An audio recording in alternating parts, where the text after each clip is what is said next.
Hey guys, so this here is the Jaguar F pace.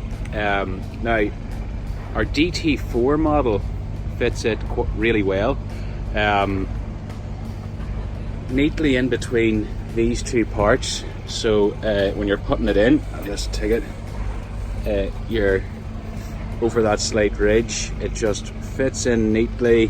Your angle for the back seats is quite nice as well.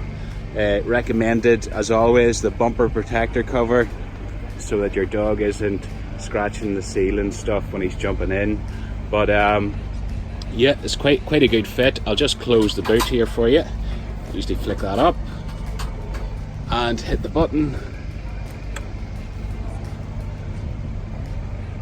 Isn't near the glass in any way.